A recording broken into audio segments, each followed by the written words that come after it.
आज हम बात करेंगे डिफरेंशियल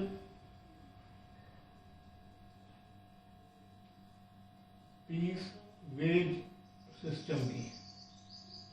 वैसे हम इसके बारे में डिस्कस कर चुके हैं, लेकिन मैंने आपको बताया था इसको हम न्यूमेरिकली समझना चाहेंगे। तो ये एक टेक्निक थी जो टेलर ने दी थी। टेलर का कहना था कि wages of worker should be linked with the output. Worker की वेजेस जो हैं, कितना वो प्रोडक्शन कर रहा है उस पर लिंक हो जानी चाहिए।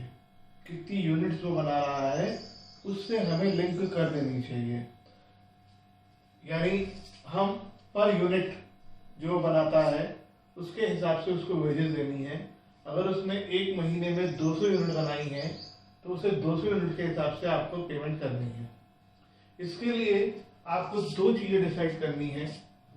पहला, बल्कि तीन चीजें। पहला, स्टैंडर्ड आउटपुट।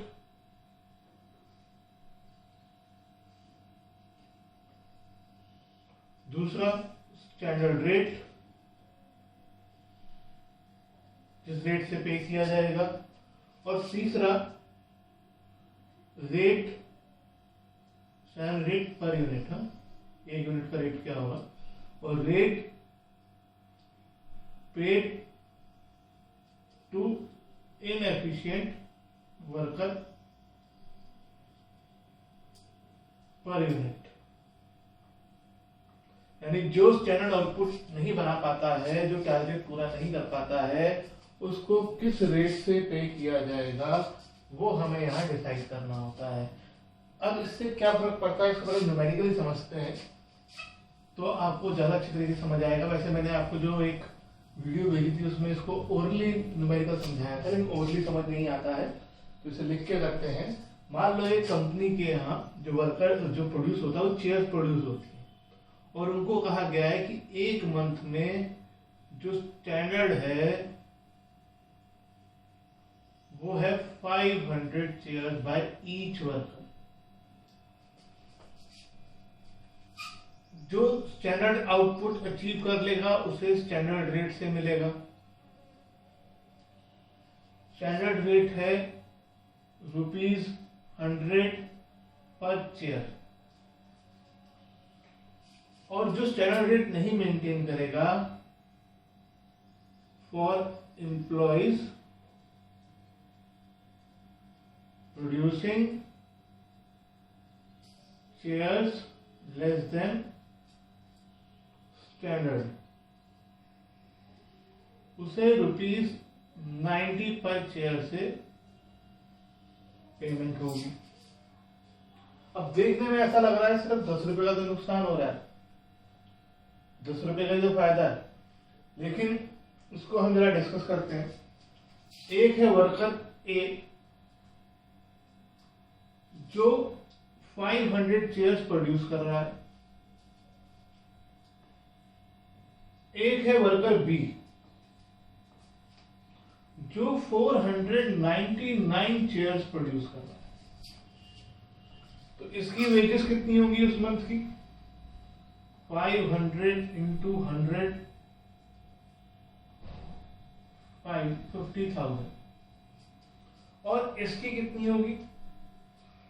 अब देखा जाए 10 रुपए का अंतर है तो 5,000 रुपए का अंतर आना चाहिए। 10 रुपए कम मिल रहे हैं हर चेयर को। अब हम यहां देखते हैं।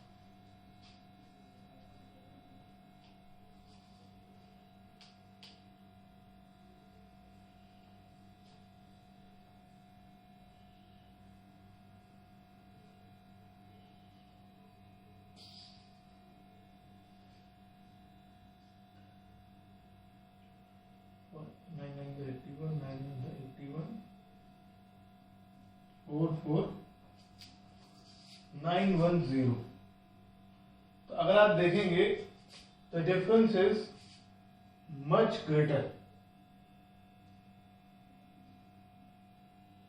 The difference is much greater. तो अगर इस पर्सन को एक चेयर और बनाने को मिल जाए तो इसे कितना फायदा होगा? 5090 का एक चेयर। जबकि एक चेयर या तो 100 रुपए में बन रही है 90 रुपए में।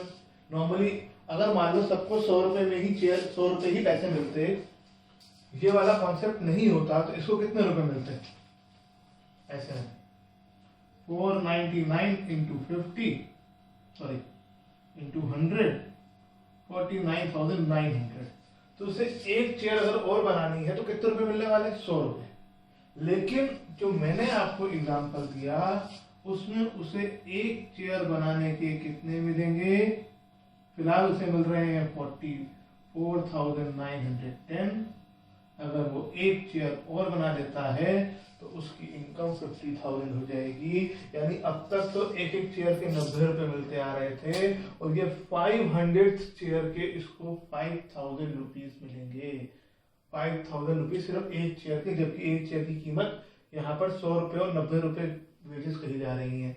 तो this person will be motivated to produce one more chair. इसको मोटिवेशन मिलेगी कि मुझे एक चेयर और बना लेनी चाहिए।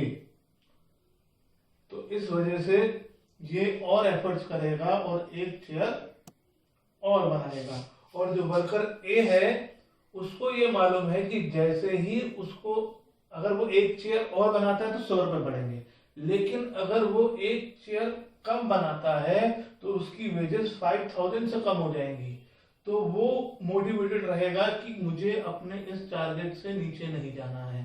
तो इससे फायदा ये होता है, इस सिस्टम से टेलर का मानना था कि efficient worker will remain efficient forever. Efficient worker हमेशा ही एफिशिएंट रहेगा and if inefficient worker will try to become efficient worker to increase his wages at increasing rate, ताकि उसकी सैलरी बहुत तेजी से बढ़े। तो वो क्या कहते हैं, एक यूनिट बनाने की ज्यादा कोशिश करेगा ताकि वो एफिशिएंट वर्कर में काउंट हो जाए, उसे ज्यादा रेट से वेजेस मिल जाए। तो ये डिफरेंशियल भी। अब हम इस चैप्टर का लास्ट टॉपिक डिस्कस कर रहे हैं, The difference between the thinking of Henry Fayol and Taylor, the principles of Henry Fayol and Taylor। इन दोनों की थिंकिंग में काफ़ी अंतर था। ये दोनों बिल्कुल अलग अलग इंसान थे, अलग अलग सोचते थे। कुछ इनमें सिमिलैरिटी भी थी, ऑब्जेक्टिव दोनों का सेम है लेकिन तरीका अलग अलग था। तो पहला डिफरेंस है पर्सपेक्टिव, यानी सोच। किस पर्सपेक्टिव से इस प्रिंसिपल अप्लाई किए जाते हैं? तो जो हेनरी फ्योल हैं उनके सारे प्रिंसिपल्स टॉप लेवल मैनेजमेंट की सोच बदलने के लिए लगाए गए हैं। आप अच्छी रिम्यूनरेशन दें, स्टेबिलिटी ऑफ टेन्योर दें, ये सारा काम जो है टॉप लेवल मैनेजमेंट को करना है। जबकि टेलर ने जो भी काम बताए वो सब लोअर लेवल मैनेजमेंट के लिए बताए कि वो टाइम स्टडी करें, मोशन स्टडी करें। जो भी काम बताए गए वो लोअर लेवल मैनेजमेंट के हिसाब से बताए गए। अगला unity of command. Henry fuel unity of command में विश्वास रखते थे। उन्होंने कहा कि एक पर्सन पर सिर्फ एक ही बॉस होना चाहिए, लेकिन टेलर का ऐसा नहीं मानना था। टेलर ने तो इवन एक टेक्निक सजेस्ट करी, फंक्शनल फोरमैनशिप, जहाँ पर एक वर्कर के ऊपर 8 बॉसेस का कॉन्सेप्ट भी दिया। एप्लीकेबिलिटी। हेनरी फ्योल के प्रिंसिपल यूनिवर्सली एप्लीकेबल होते हैं, लेकिन टेलर के प्रिंसिपल जो होते हैं वो सिर्फ स्पेशलाइज सिचुएशंस में ही एप्लीकेबल होते हैं। जैसे अभी हमने डिस्कस किया differential fees wage rate system, कि आउटपुट के हिसाब से वेजेस रख दी जाए। लेकिन ये तो वही पॉसिबल है ना कि जहाँ पे आउटपुट पॉसिबल है। अब जैसे मैं टीचिंग कर रहा हूँ तो यहाँ पर आउटपुट के हिसाब से आप वेजेस कैसे रखेंगे? मैं क्या प्रोड्यूस कर रहा हूँ तो मेरी सैलरी कैसे डिसाइड हो? तो ये प्रिंसिपल, ये वाला टेक्निक वहाँ पे सक्सेसफुल है ही नहीं। Next is basis of information. इसको, ये प्रिंसिपल कहाँ से आए? हेनरी फ्योल ने सिर्फ पर्सनल एक्सपीरियंस से एक किताब लिख दी और कहा कि भाई इसको फॉलो करो। जबकि टेलर ने जो है कई सारे एक्सपेरिमेंट्स करे, ऑब्जर्वेशन करे, और जब ये सक्सेसफुल हुए तब, क्योंकि साइंटिफिक स्टडी थी, उन्होंने कोई भी हिडन ट्रायल से नहीं बताया। उन्होंने सब पे ऑब्जर्वेशन करा, एक्सपेरिमेंट करा, कई जगह अप्लाई करा। जब सक्सेसफुल हुआ तब उसे डिक्लेयर करा। Next is focus. Henry Fayol का फोकस क्या था? हेनरी फ्योल का फोकस था कि किसी भी तरीके से हम अच्छा एडमिनिस्ट्रेशन करें, हमारा बिजनेस अच्छे तरीके से मैनेज हो जाए।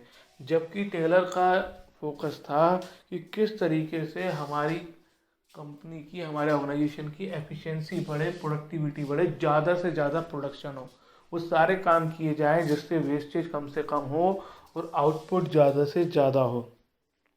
हेनरी फ्यूल एक प्रैक्टिशनर थे और टेलर एक साइंटिस्ट थे, इसमें तो क्या समझाने का कुछ खास है नहीं। हेनरी फ्यूल की ने एक बुक लिखी थी जिसे कहा जाता था जनरल थ्योरी ऑफ मैनेजमेंट, और F.W. टेलर के जो बुक्स हैं या जो स्टडी है उसको कहा जाता है साइंटिफिक मैनेजमेंट। तो ये इनके बीच का डिफरेंस है और यहाँ पे हमारा सेकंड चैप्टर ख़त्म होता है।